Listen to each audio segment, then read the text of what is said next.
In motorcycle history, some machines were born to follow the rules, but others were born to break them. And among the world of traditional piston engines, there has always been one thing that fascinates engineers, sparks debate among enthusiasts, and gives regulators headaches: the rotary engine. No cylinders, no pistons moving up and down. Just a triangular rotor spinning inside its housing.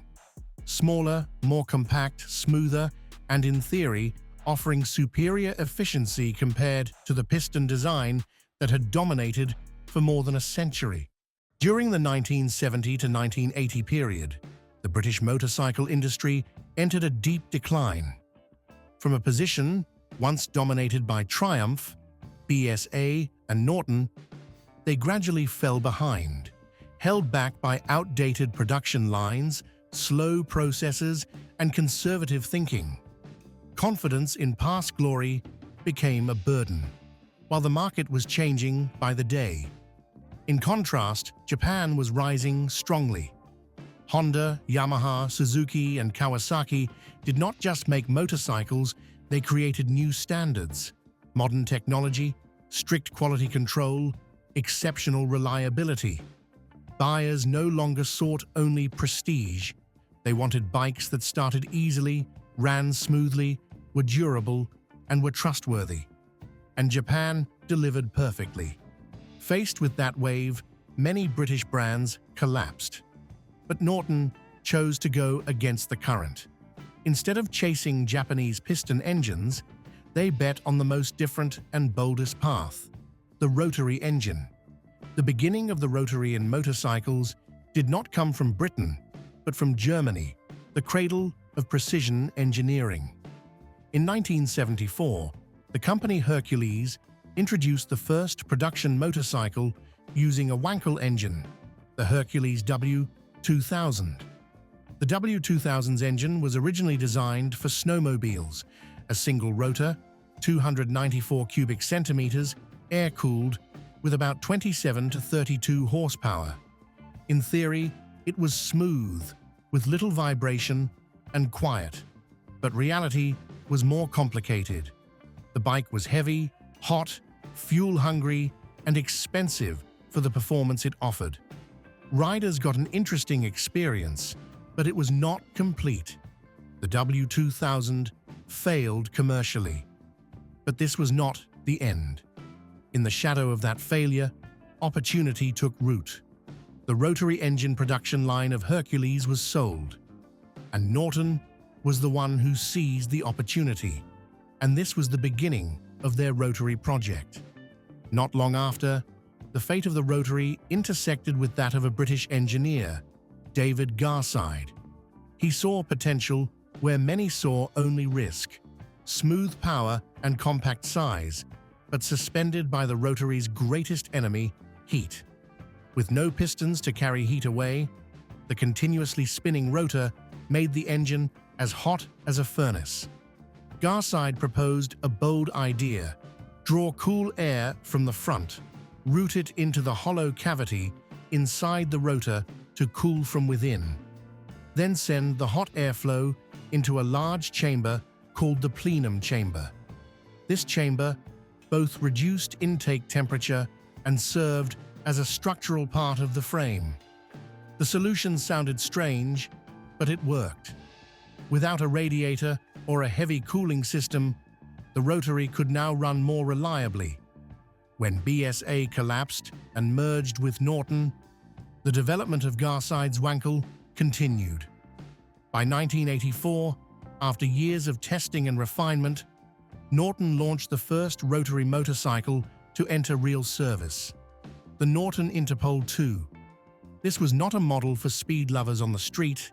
It was produced specifically for British police and traffic patrol. The Interpol 2 used a 588 cubic centimeter, two-rotor engine, producing about 85 horsepower. An impressive figure for the time, smooth enough that officers could ride for hours without feeling the vibration of traditional piston engines. But reality exposed a weakness that could not be avoided: heat. Garside's plenum cooling technology worked perfectly when the bike ran at high speed with constant airflow. But the police did not always ride fast. They stopped and waited, weaved through city streets, got stuck in traffic, handled incidents, and when that happened, the cooling air practically disappeared. The result?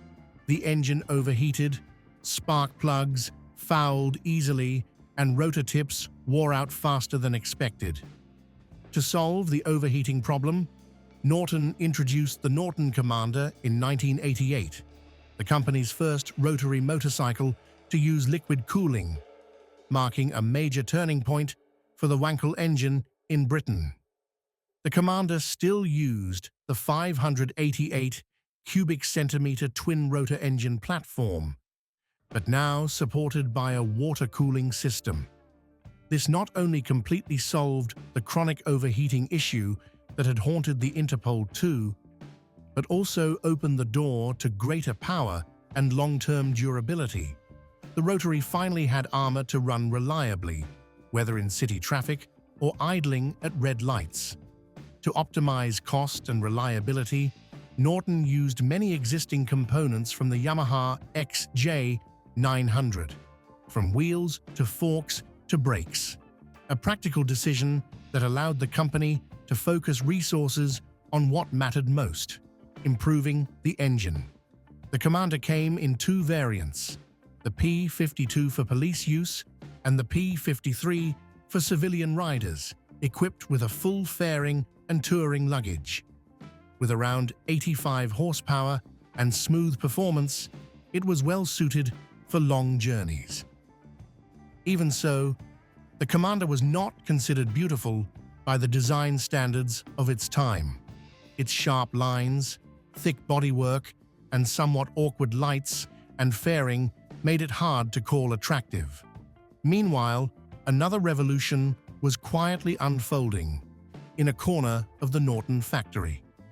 During maintenance of the Interpol II police fleet, engineer Brian Crighton made an intriguing discovery. The Rotary's high operating temperature and unique rev characteristics were not just drawbacks. With the eyes of someone who understood every mechanical detail, he believed this engine could produce far more power than the standard 85 horsepower setup. He proposed a Rotary racing project. The result? A shake of the head from management. But Crighton did not back down. He tinkered after hours, modifying an engine from a crashed police bike, testing unofficially in a small workshop. After many long nights and hundreds of adjustments, the final number appeared: 120 horsepower. The turning point came in 1987, when he took the test bike to the track. The result? 170 miles per hour. An astonishing achievement that finally convinced Norton's executives to greenlight the Rotary racing program. With limited funding and a small development team, the first race bike, the RC588, was born. Initially, the RC588 was still air-cooled, following the philosophy of simple, light, efficient. But to make the Rotary a challenger to Japan's might, a standard frame would not suffice. Crichton turned to Spondon Engineering, a renowned chassis maker, commissioning a lightweight and rigid twin-spar aluminum frame. The result? A lighter, stiffer, and more responsive machine. With riders Trevor Nation and Simon Buckmaster, the RC588 debuted in late 1987. And it didn't just perform well, it won its second race. Then came the next evolution, the Norton RCW 588, introduced in 1989. The W in its name was not decorative. It stood for a crucial advancement: water-cooled. This technology, which had already saved Norton's street bikes, allowed the Rotary engine to maintain stable temperatures, achieve higher revs and greater combustion pressure without sacrificing durability. with refined intake and exhaust ports built directly into the rotor housing, optimized timing, and improved gas flow, plus high-performance carburetors, custom exhausts, and an ignition system better matched to the rotor's speed, the RCW 588 produced over 135 horsepower, rivaling, even surpassing, many larger Japanese race bikes. At the same time, a major sponsor joined, the tobacco company John Player and Sons. The bike was soon dressed in a striking black and gold livery. With its sharp profile, the crisp howl of the Rotary, and its unmistakable racing colors, it stood out among the sea of piston machines. In the 1989 season, the RCW 588 silenced every doubt.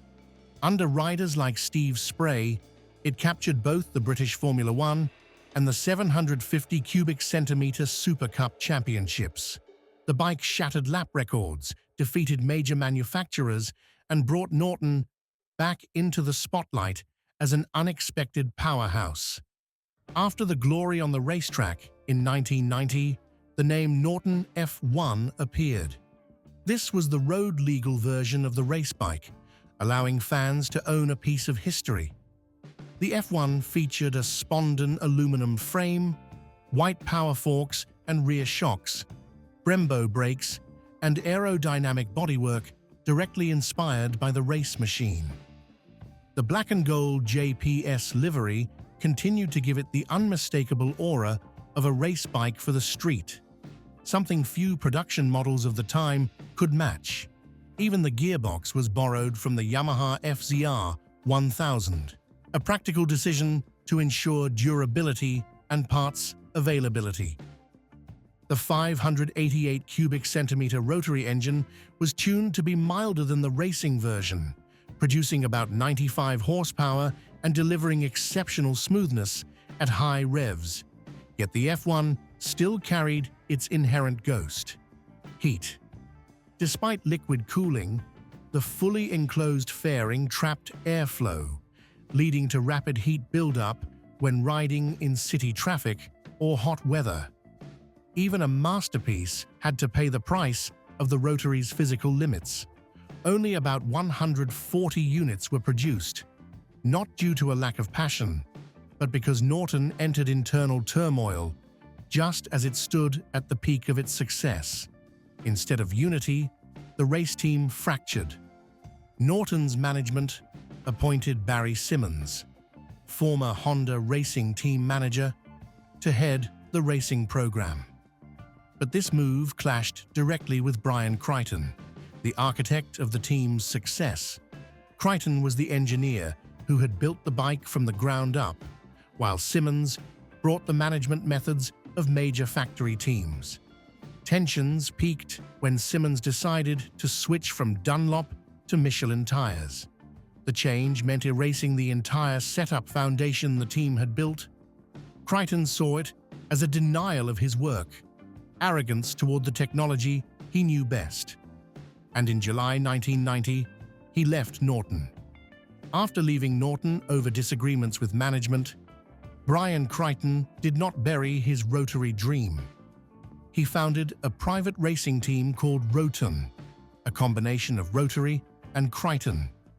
Without modern laboratories or major sponsors, only with an F1 engine, a self-developed frame, and the reborn spirit of a man once labeled a troublemaker.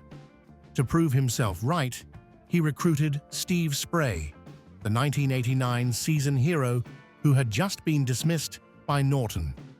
Meanwhile, the Norton factory team chose the orthodox path.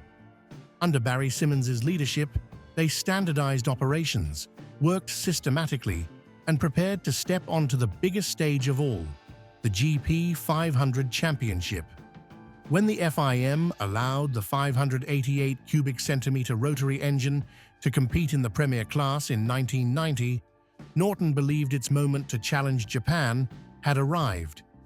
Crighton also saw the GP 500 as the ultimate destination for the Rotary. But ideals collided with reality. The Roton team suffered from a severe lack of funding. while the Norton factory team, though still strong domestically, could not recreate the magic of 1989 without the man who understood the Rotary best. Norton's final effort came in the form of the NRS 588, a newly designed twin aluminum frame by Ron Williams, built by Harris Performance, with WP suspension, a 6-speed gearbox, larger carburetors, and power still over 135 horsepower. It was the final card on the table, a last challenge to the age of the piston engine. But fate had another script. Scottish rider Steve Hyslop suddenly found himself without a bike for the 1992 Isle of Man TT after parting ways with Yamaha. In a last-minute deal, Hyslop agreed to ride the NRS 588. Gone was the iconic black and gold JPS livery. The Norton appeared in simple white with an Abbas sponsor logo, modest but defiant. Hyslop's rival was none other than Carl Fogarty, a British racing legend, riding a powerful and stable Yamaha. For 6 laps, they fought for every meter, constantly swapping positions, with time gaps measured in seconds. Fogarty set a lap record, but Hyslop, with a blazing hot Rotary and a frame shaking violently over every bump, kept pace. Not through mechanical advantage, but through steel resolve and perfect control. In the final lap, Hyslop crossed the finish line 4.4 seconds ahead. Norton claimed its first TT victory since 1961. Yet the triumph that should have reignited Norton's rebirth came too late. Norton was falling further behind as Japanese manufacturers continued to evolve relentlessly. The greater issue lay in finances. The parent company was in crisis. Debts mounted, business strategies drifted, and market confidence began to crumble. There was no more budget for testing, no more resources for development. Strategy meetings no longer spoke of speed or victory, but of surviving one quarter at a time. A racing team needs fuel, people, and continuous progress. But Norton now had only increasingly bleak financial reports. By the end of 1993, the Rotary racing program was forced to shut down due to lack of funding, a sad full stop for the technology that had once made Britain proud. After the collapse of his underfunded Roton team, Brian Crighton still did not end his story. He returned to the racetrack with an independent team, this time named Crighton Norton, sponsored by Duckham's Oil. And the pinnacle came in 1994, when young Scottish rider Ian Simpson, aboard Crichton's Rotary machine, achieved the unthinkable, defeating giants like Ducati and Kawasaki, who had dominated the scene. Crichton Norton won the 1994 British Superbike Championship. However, this incredible success also reignited the Rotary engine's inherent problems. Safety became the main concern. The Wankel was notorious for generating extreme heat. Exhaust gas temperatures could reach around 1,200 degrees Celsius, enough to make surrounding components potential fire hazards. In addition, the Rotary's lubrication system allowed a small amount of unburned oil to escape through the exhaust. The combination of ultra-hot gases and liquid oil created a real safety risk, one that rival manufacturers quickly exploited to pressure race officials. Yet technical issues were only part of the story. The racing world was still struggling with a key question: how to fairly compare a 588 cubic centimeter Rotary with 750 cubic centimeter or 1,000 cubic centimeter piston engines. There was no clear displacement equivalence formula, and behind the technical debate lay political pressure from manufacturers unwilling to see a minority technology defeat the system they had invested so heavily in. In the end, the FIM made its decision. After the 1994 season, the rules changed, and rotary engines were banned from superbike competition. Not because they were slow, not because they were weak, but because the world decided they were no longer allowed to compete. An era ended, not through technical failure, but through the boundaries drawn by regulation. If you've ever heard the sharp, metallic sound of a rotary climbing through its revs, if you've ever imagined the feeling of a machine surging forward like a small turbine beneath the handlebars, or if you simply appreciate the milestones born from human engineering, leave a comment below. What do you think? Was the rotary treated unfairly, or was it simply the inevitable law of technological evolution? Share your perspective, the stories you know, or the memories you've witnessed.